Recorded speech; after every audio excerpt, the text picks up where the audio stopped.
पानी को पी करके प्यास बुझाता हूँ। कभी कभी ऐसा समय आता है चलते चलते रात हो जाती है तो स्टेशन पर ही रात गुजारता हूँ।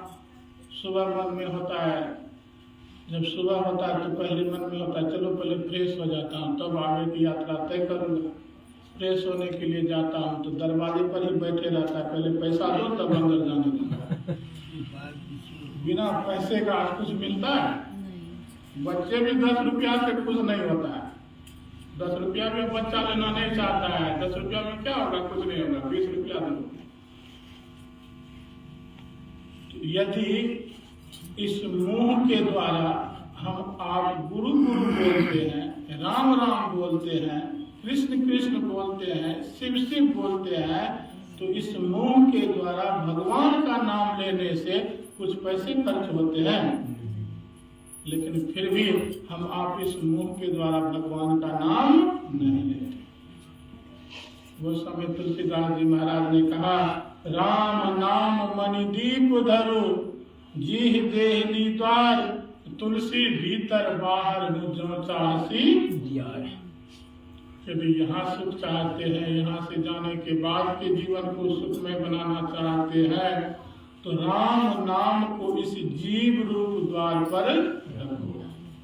यदि घर के अंदर भी प्रकाश चाहते हैं, घर के बाहर भी प्रकाश चाहते हैं, तो बल्ब को कहाँ लगाते हैं? देहली पर।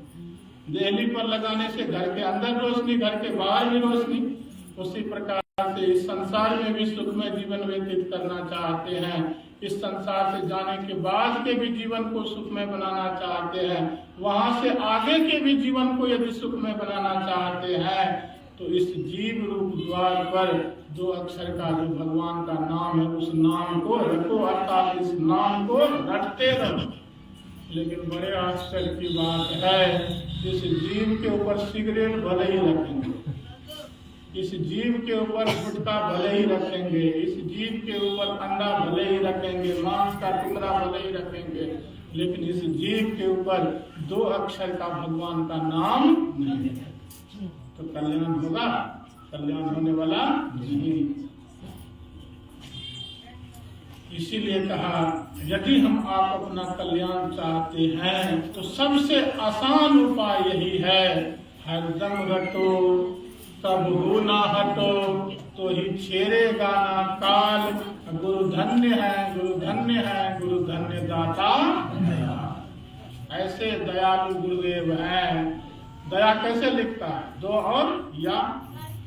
यदि हम आप दया प्राप्त करना चाहते हैं, गुरु की दया प्राप्त करना चाहते हैं, तो दया शब्द को उलट दीजिए, क्या बन जाता है? याद। यदि हम आप गुरु के नाम की याद करते रहेंगे तो वह नाम हम आपके ऊपर दया बन करके बरसेगी। इसीलिए खूब रटते रहिए, तो ही छेड़ेगा ना काल। यदि इस मुंह के द्वारा गुरु के बतलाए 2 अक्षर का नाम रटते रहेंगे तो काल हमको छेड़ नहीं सकता, काल हमको छेड़ नहीं पाएगा। कठिन से कठिन संकट में भी यह उबार देगा, कठिन से कठिन संकट में भी उबार देगा। कठिन संकट से आसानी पूर्वक वह समय टल जाता है। यदि हम आप अपना कल्याण चाहते हैं तो बस एक ही उपाय है, अति पावन गुरु मंत्र मन ही मन। देखिए क्या अति पावन, विशेषण लगा। अति क्या है? विशेषण। पावन, सबसे पवित्र नाम कौन सा? जो नाम संत सदगुरु। बहुत आदमी कहते हैं बाबा आप कहते हैं गुरु का नाम लो, यदि गुरु का नाम लेंगे, भगवान राम का नाम नहीं लेंगे तब वे रूठ जाएंगे। तब यदि भगवान राम का नाम लिए भगवान कृष्ण रूठ जाएंगे, तब यदि भगवान राम का भी नाम लिए, भगवान कृष्ण का भी नाम लिए, भगवान शिव जी का नाम नहीं लिए, वे रूठ जाएंगे, तब मैं कहता हूँ अच्छा ये बतलाइए हम आपके धर्म में कितने देवी देवता हैं? 33 करोड़ देवी देवता हैं। तो बतलाइए 33 करोड़ देवी देवता की पूजा कर पाते हैं? 33 करोड़ देवता का नाम लेते हैं? तो क्या वे आज तक नाराज नहीं है? लेकिन यदि संत सदगुरु के बतलाए हुए नाम का सुमिरन करेंगे, 2 अक्षर का जो नाम संत सदगुरु बतला दिए, उस नाम का यदि कोई भक्त सुमिरन करता है तो 33 करोड़ देवी देवताओं के नाम जप करने का पुण्य एक ही बार में प्राप्त हो जाता है। यदि 33 करोड़ देवी देवताओं को प्रसन्न करना चाहते हैं, खुश रखना चाहते हैं, तो गुरु की पूजा करो, गुरु का नाम लो। गुरु की पूजा करने से, गुरु का स्मरण करने से 33 करोड़ देवी देवताओं की पूजा करने का फल एक ही बार में प्राप्त हो जाता है। गुरु पूजे सब देवन पूजे, गुरु सेवा सब सेवा। इसीलिए कहा अति पावन गुरु मंत्र मन ही मन जान। राजा दशरथ कैसे शरीर का त्याग किए? राम राम कही राम कही, राम राम कही राम, तनु परिहरि राम गए। राम राम रटते रटते राजा दशरथ जी शरीर का जटायु गिद्ध रावण से युद्ध करता हुआ घायल होकर के धरती पर गिर पड़ा था, लेकिन मुंह से राम राम राम बोल रहा। भगवान श्री राम लक्ष्मण जी माता सीता जी की खोज करते हुए जंगल जंगल भटक रहे थे, तो एक जगह भगवान श्री राम ने अपना रास्ता बदल दिया। लक्ष्मण जी कहते भैया रास्ता इधर से चलिए।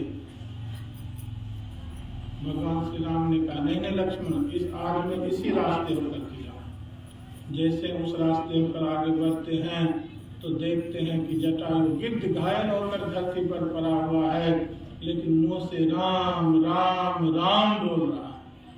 भगवान श्री राम दौड़ कर जाते हैं, जटायु गिद्ध को अपनी गोद में उठा लेते और उनसे कहते हैं थोड़ी देर अपने प्राण को बनाए रखो, मैं पहले जैसा तुमको स्वस्थ कर दूंगा, पहले जैसा तुमको स्वस्थ कर दूंगा। तो जटायु गिद्ध ने कहा अब मैं स्वस्थ होकर क्या करूंगा? प्रभु तुम सामने हो मेरे, मेरा दम ही निकल जाए। आप मेरे सामने रहिए, मैं आपके रूप का चिंतन करता हुआ, आपके नाम का स्मरण करता हुआ मैं इस शरीर का त्याग करना चाहता हूँ। आप बस सामने रहिए, उनके रूप का चिंतन करता हुआ, उनके नाम का स्मरण करता हुआ जटायु गिद्ध इस शरीर का त्याग कर देते। वह मिला अविरल भक्ति मांगी वर गिद्ध गयो निज धाम। वह मिला जहाँ से फिर इस दुखमय संसार में आना नहीं। अंत काल नानक बिनु सतगुरु को कामना आना। कोई काम आने वाला नहीं है। अंत काल में यदि मनुष्य अपना कल्याण करना चाहते हैं तो बस एक ही नाम को रटते रहिए, वह नाम जो संत सदगुरु बतला दिए हैं। यदि उस नाम को रटते रटते यदि शरीर भी त्याग देंगे तो यह मनुष्य का शरीर दुर्गति में नहीं जाएगा। बड़े बड़े व्यापारी लोग कहते हैं पूंजी लौटे तो नाचे सार। यदि पूंजी वापिस आ जाती है तो बड़े बड़े व्यापारी बड़े खुश होते हैं, नाचते हैं खुशी के मारे। चलो कोई बात नहीं, इस साल मुनाफा नहीं कमा पाया तो कोई बात नहीं, लेकिन पूंजी तो वापिस आ गई। यदि पूंजी वापिस आ गई तो इसी पूंजी से मैं मुनाफा कमाऊंगी, इसी पूंजी से मैं मुनाफा कमाऊंगी। तो यह मनुष्य का शरीर क्या है? पूंजी है। इस मनुष्य शरीर से इस संसार में इतनी कमाई कर लीजिए, इतनी कमाई कर लीजिए कि कम से कम फिर से मनुष्य का शरीर हम आपको प्राप्त हो जाए। इतनी कमाई कर लेना। ना गुरु भक्ति न साधु की संगति, ना शुभ कर्म कियो रे। कहे कबीर सुनो भाई साधु चोला छूटी गयो। ना गुरु भक्ति न साधु की संगति, न कभी गुरु भक्ति किया, न साधु का संग किया, न तीर्थ में गया, न दान किया, न साधु को भोजन कराया, न सत्संग कराया, न तीर्थ में गया, कभी भी शुभ कर्म सत्कर्म नहीं किया, चोला छूटी गई। तो फिर बात बनेगी। कबीर साहब एक बार नहा धोकर अच्छे कपड़े पहनकर नदी किनारे पर बैठ गए और नदी की लहरों को देख रहे थे। तो देखते देखते कबीर साहब देखते हैं कि उसी नदी की लहरों में दो बहती हुई लाश जा रही है। आश्चर्य कबीर साहब को तब हुआ जब कबीर साहब देखते हैं एक लाश की हाथ छाती पर रखा हुआ है और दूसरे लाश की हाथ मूछ पर रखा हुआ। कबीर साहब आश्चर्यचकित हो गया, ऐसा क्यों? तो कबीर साहब अपनी शक्ति के द्वारा दोनों लाश के नदी के किनारे पर लाए, दोनों के अंदर बोलने की शक्ति प्रदान किए। तो जो छाती पीटते हुए जा रहा था उनसे कहा, अरे तो छाती पीटते हुए क्यों जा रहा? तब उन्होंने कहा, जिसके लिए परमात्मा ने मुझे यह मनुष्य का शरीर दिया था, ऐसे मनुष्य के शरीर को पाकर के मैं इस संसार में एक भी काम नहीं। जो मनुष्य के शरीर को पाकर के कर्म करना चाहिए, मैंने ऐसा एक भी कर्म नहीं किया। ना सत्संग किया, ना ध्यान किया, ना साधु को भोजन कराया, ना तीर्थ में गया, ना दान किया, ना पुण्य किया। जीवन में कभी भी कोई शुभ कर्म सत्कर्म नहीं।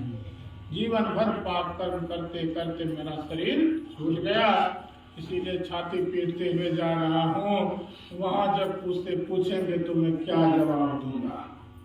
पूछे धर्मराज जब भाई वचन मुख नाही कहिया। जब धर्मराज पूछेंगे तो मैं क्या जवाब दूंगा? इसीलिए मैं छाती पीटते हुए जा रहा हूँ। दूसरे से कहा, अरे तुम मुझ पे जाते हुए क्यों जा रहा? दूसरे ने कहा, मुझ पे जाते हुए इसीलिए जा रहा हूँ जिसके लिए परमात्मा ने मुझे इस संसार में भेजा था। मैं सब शुभ कर्म किया, खूब सत्संग किया, खूब साधु को भोजन कराया, दान किया, पुण्य किया, तीर्थ में गया, जितना शुभ कर्म सत्कर्म करना चाहिए था सब करता रहा। जीवन में जैसे ही अशुभ कर्म करने की बारी आती तो मैं उसको टाल देता था, और टालते टालते टाल देता था, लेकिन करता नहीं था। शुभ कर्म सत्कर्म करते करते मेरा शरीर छूट गया, इसीलिए मैं मुझ पे जाते हुए जा रहा हूँ। वहाँ जब पूछेगा तो मैं जवाब दे दूंगा, मैं सत्संग करके आया। आप लोगों से भी पूछेगा तो कह दीजिएगा कि मैं मिर्जापुर में सत्संग करके आया। तब कबीर साहब ने कहा, तुमसे पूछेगा ही नहीं, तुम्हारे लिए तो स्पेशल व्यवस्था होगी। यदि स्पेशल व्यवस्था में रहना चाहते हैं तो खूब सत्संग कीजिए, खूब गुरु भक्ति कीजिए, दान कीजिए, पुण्य कीजिए। यदि छाती पीटते हुए जाना है तो जो सब नहीं करना चाहिए वह कीजिए। तो यह सब करके मनुष्य शरीर को सफल बनाए, इसीलिए सत्संग का आयोजन होता है। तो दिवंगत आत्मा की शांति हेतु इस सत्संग का आयोजन रखा गया था। तो देखिए, सत्संग से ही आत्मा को शांति मिलती है। धुंधकारी के लिए, उनके कल्याण के लिए, उनकी आत्मा की शांति के लिए उन्हीं के भाई बहुत शुभ कर्म सत्कर्म किए। जिस भी तीर्थ में जाते दान करते, पुण्य करते, श्राद्ध करते, बहुत कुछ करते, लेकिन उसका कल्याण नहीं होता। लेकिन जब उन्हीं के नाम पर सत्संग किया तब धुंधकारी का कल्याण हो गया। तो आज इस दिवंगत आत्मा के नाम पर सत्संग हो रहा है। तो इनके नाम पर जो सत्संग हो रहा है, सत्संग करने से ही इनकी आत्मा को कल्याण मिलेगा। और मैं गुरु महाराज से प्रार्थना करता हूँ कि सत्संग का पुण्य इनको मिले और सत्संग का पुण्य प्राप्त करके अपने किए हुए शुभ कर्मों के फलों को भोगें। उसके बाद जहाँ कहीं भी इनका जन्म होगा तो मैं गुरु महाराज से प्रार्थना करता हूँ इनको मनुष्य का शरीर मिले, और मनुष्य का शरीर पाने के बाद ये इधर उधर नहीं भटके। किसी पहुँचे हुए संत सद्गुरु आपके शरण में आकर के आपके ज्ञान को ये ग्रहण करें और आपकी युक्ति सीख करके उस रास्ते पर चलें, भजन करें। भजन कर करके एक दिन मनुष्य जीवन को कल्याण में बनाए। तो इन्हीं शब्दों के साथ मैं इनके स्व परिवार की मंगल कामना करता हूँ, शुभकामना करता हूँ। आप सब लोगों की मंगल कामना, शुभकामना करता हूँ और मैं अपनी वाणी को विराम। सब लोग भजन होगा।